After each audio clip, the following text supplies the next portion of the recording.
My girlfriend told me we need a break. Then I found her secretly moving in with him. I could barely breathe when I saw her suitcase by the door, her phone still buzzing with texts from him. It had only been a few hours since she said we needed a break, and in those few hours, I went from heartbroken and confused to furious. My chest felt tight, my hands shaking, but I couldn't stop myself from walking toward the bag. It wasn't just any suitcase. It was her suitcase, the one she always used for weekend trips. I was standing in the apartment we shared for over 2 years, watching her prepare to leave. And I had no idea where she was going or who she was going to. I could feel my heart hammering in my ears as I turned to face her. "A break?" I asked, my voice hoarse, almost barely a whisper. "You think that's what we need right now? After everything?" She avoided my eyes, her hands trembling as she zipped up the suitcase. I watched her movements with growing disbelief, the tension between us thickening by the second. "It's not what you think, Ben," she said, her voice faltering. I need space. We both do." I stared at her. Space. She'd never needed space before. Not like this. Not without a real conversation, without any warning. Her words felt rehearsed, like she had said them 1,000 times in her head before she even said them to me. I couldn't understand how we got here. How did we go from planning a future together to her quietly gathering her things and telling me we needed time apart? I tried to keep my composure. I had to, right? This was a huge moment. This was something we should talk through. Carefully. But instead, I felt my temper flare. A break from what? From us? From me? My voice grew louder, more frantic. Or is this about him? Because I saw the texts, Mia. I know you're talking to him. She froze for a moment, her back still turned to me, but I saw the tension in her shoulders. She didn't say anything at first, like she was trying to find the words to deny it. But when she turned to face me, the guilt in her eyes was almost too much to look at. "I didn't want you to find out like this," she whispered, her voice barely above a murmur. "I didn't want to hurt you. But Ben, I don't know how to fix this. I don't know if I can anymore." Mia and I had been together for 3 years. I thought I knew her better than anyone else, better than she knew herself sometimes. We met through mutual friends at a party in college. We'd hit it off instantly, spending hours talking and laughing about everything from music to philosophy to the weirdest dreams we'd ever had. At the time, she was everything I thought I wanted. She was smart, funny, and had a way of making me feel like I was the most important person in the world. The first year was easy. We were living together by the second year, balancing school, work, and the usual couple stuff, dates, Netflix binges, cooking dinner together, long talks about our future. I couldn't picture a life without her. We'd talked about marriage, about the house we'd buy, the adventures we'd go on, the life we were going to build. I truly thought everything was perfect. But then, things started changing. Little things at first, like the way she'd get distracted when we were hanging out, the way she'd cancel plans at the last minute. She was always busy with work, or needing some alone time, or not feeling well. At first, I brushed it off.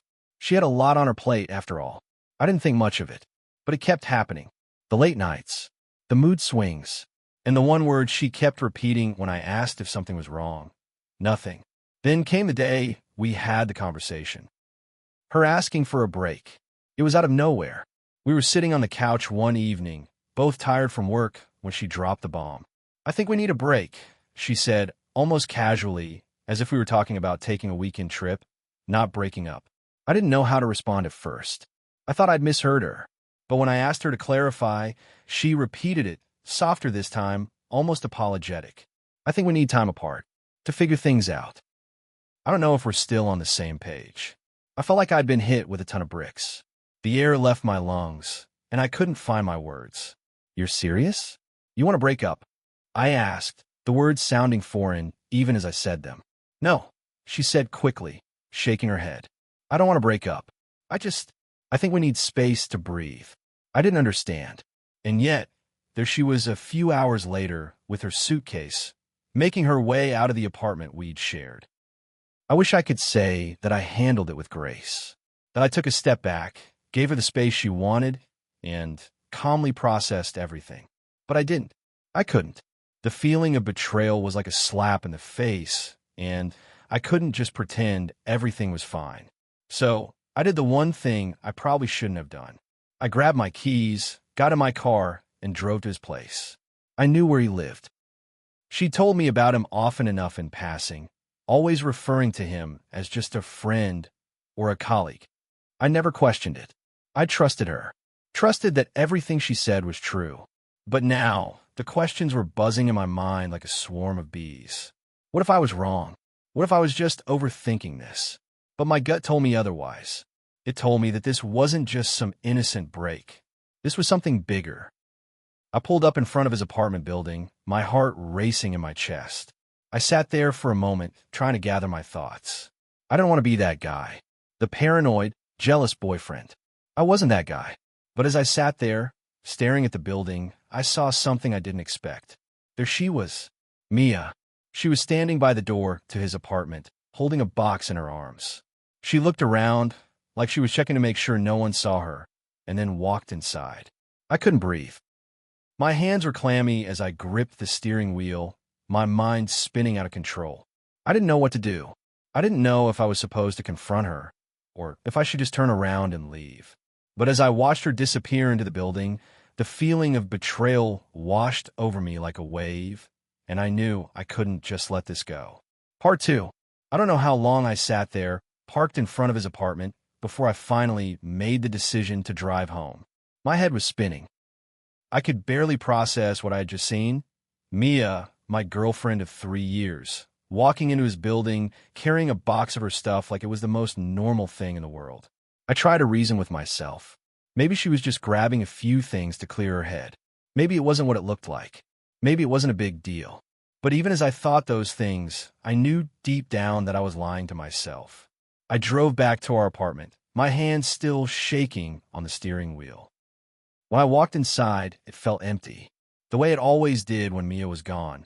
But this time it was different. This time, it felt like the house had already been abandoned, even though she was the one who said she needed a break. It was as if she'd already made up her mind about everything, and I was just the last to know. She hadn't texted, hadn't called. I wanted to reach out to her to demand answers, but I also knew I wasn't ready for that conversation. I wasn't ready to hear whatever excuse she was going to give. I wasn't ready for her to tell me this was all just some mistake, some confusion. I knew I wouldn't be able to trust anything she said after what I had just witnessed. It had been 2 days since I saw her walk into Danny's building, and still, I hadn't heard a word from her. I had been a mess, but I kept telling myself that I couldn't let her control my emotions anymore. I tried to focus on work, on anything to distract myself from the fact that she was probably with him, probably starting some new chapter of her life without me in it. I didn't want to call her. I didn't want to show her how desperate I was for answers. But as the days passed, I started getting a little bit more reckless, a little less patient. If she was avoiding me, then maybe I could give her a taste of what it felt like to be on the other side of the silence. So I did it. I sent her a message. It was simple, and I'm sure I could have written something more eloquent, something that sounded less like an accusation and more like a conversation. But in the heat of the moment, I sent what I thought was the only thing that mattered. I saw you at Danny's place. What's going on, Mia? Are you really moving in with him? My thumb hovered over the send button for a few seconds before I hit it. Immediately, my stomach twisted into knots. I wasn't sure what I wanted from her. Answers? Apologies? Closure? I didn't know, but I couldn't wait for her to get in touch with me on her terms. I needed to hear from her right now. The reply came an hour later. My phone buzzed in my hand, and for a moment, I froze, my heart skipping a beat. I thought maybe it would be some long, heartfelt apology or some defense about how things weren't what I thought they were. But when I read the text, I realized that the words I'd been dreading had finally arrived. I never wanted you to find out this way, but yeah, I'm staying with him. I'm sorry, Ben. I really am. I don't know how to explain it. I don't even know how to describe what I felt in that moment. Anger, betrayal, disbelief. I was angry at her, angry at myself for not seeing it sooner. I didn't know if I wanted to cry or scream, or just drive to his place and confront them both. It was the kind of hurt that made you feel physically ill, like your stomach had just dropped out from under you. I texted back, trying to hold on to whatever little control I had left. How long has this been going on? Was it happening before we talked? I needed to know when she made her choice. Was it a decision she had come to recently, or had she been planning it for a while?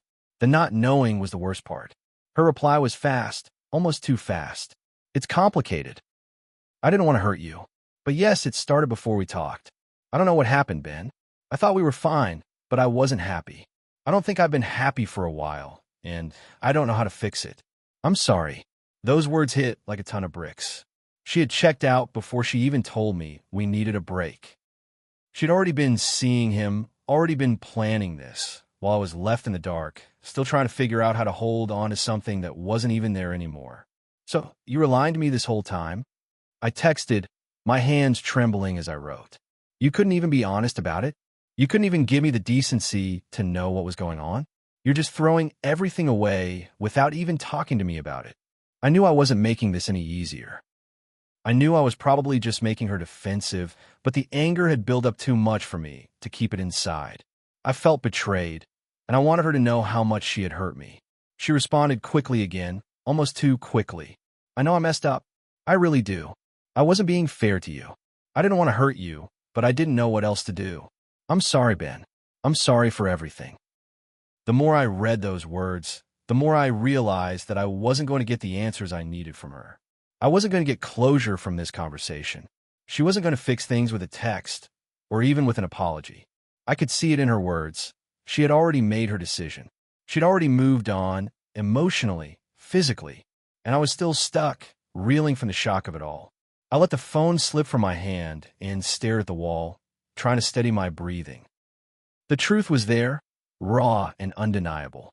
I had been blindsided, and as much as I hated the way this had played out, I had to face the fact that Mia was no longer the person I thought I knew. I spent the next few days trying to put together the pieces of what had happened. My mind kept going back to the small moments, the things I had missed, her disappearing more often, the late-night phone calls, the way she looked at her phone in secret when I was around. I hated myself for not seeing it sooner. I hated myself for letting my guard down. But more than that, I hated that she was already moving on with him, while I was still here, lost and confused. I wasn't ready to confront her again. I wasn't ready to face her with the disappointment I knew I would feel. But I also knew I couldn't let this drag on forever. I needed to take control back of my own life. I needed to stop chasing someone who had already made up their mind.